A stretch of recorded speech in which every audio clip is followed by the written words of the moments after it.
So what we're going to do today is we're going to learn a couple of tricks on nailing up crown molding.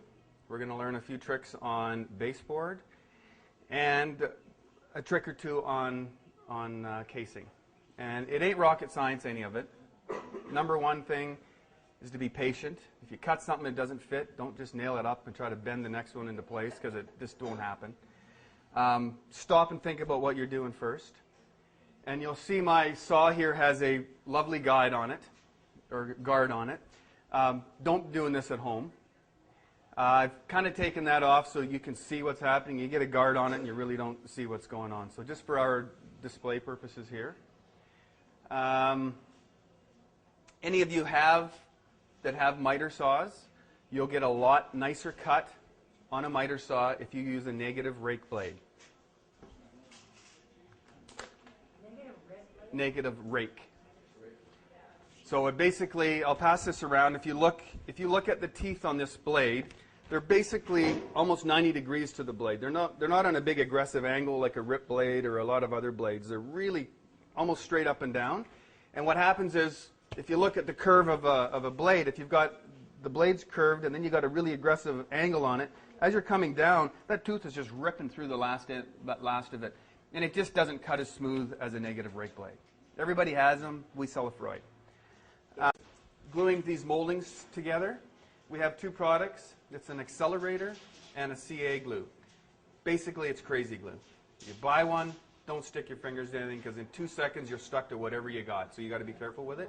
But it really, really, really works well when you're coming around on moldings and capping ends and doing stuff like that. It really is. It's an awesome product, and it saves you trying to pin nail a 45 and it's splitting. And so we'll use this today too.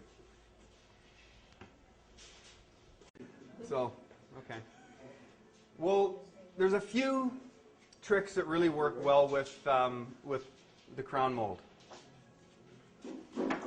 Earlier today, an hour ago, I heard somebody say you have to put it on upside down, cut it upside down. You, in fact, do. There's two ways to cut crown molding. I'm an old guy that has been doing this for years, and before they came out with sliding compound miter saws with angles like this, all you ever had was a straight miter saw. So I used to do a way more crown mold on a straight miter saw. I still prefer it. The problem is when you get into the 7 or 8 or 9 inch crown molds, you can't do that. So you need to be able to flop it on its side and cut it differently. So basically, you got to think about this. If your crown mold goes up this way, and you're mitering it, you need the long point on the top coming to the short point down. So if you put that on your miter saw, there's no possible way that's going to happen unless you turn it over and set it on your saw this way. And if you do that and you set your angle, now you're cutting the way that has to be cut. You have no option. There is no other option. If you're going to use it laying down the way that you can do it today, you can get the exact same angle. And on the back of the saw, you'll see, we'll look at this all later. At the back of the saw, you'll see two magic little numbers, and one is 33.9. So if you set this to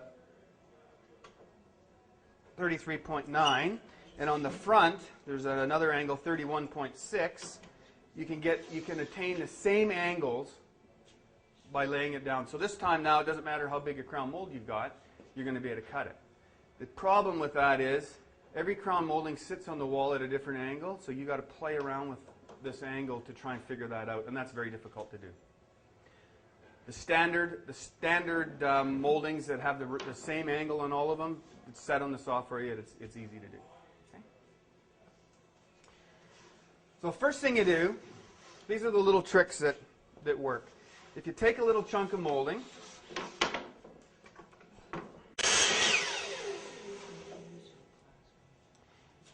so you're going to put the crown mold on that way.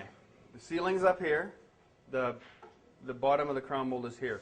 We need to know that measurement from where the ceiling is to the bottom of it. If you can figure that out, cut yourself a little block, mark it on your wall, try a couple of angles, then you can say, I got to make that an 1/8 inch shorter, an 1/8 inch longer, or 1/16 inch, whatever.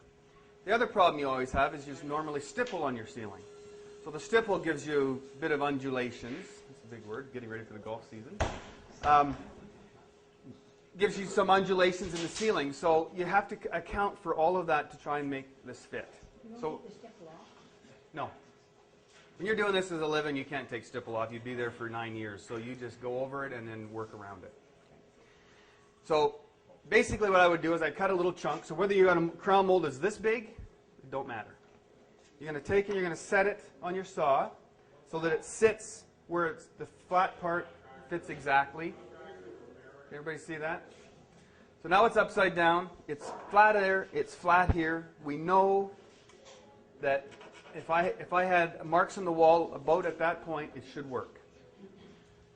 So I just happened to go this morning and I cut a little chunk of plywood here. So then what I normally do, once you figure that out, cut an easy way to do it. If you've got a lot to do, if you've got 1 or 2 pieces, don't worry about it. Cut yourself a chunk of wood.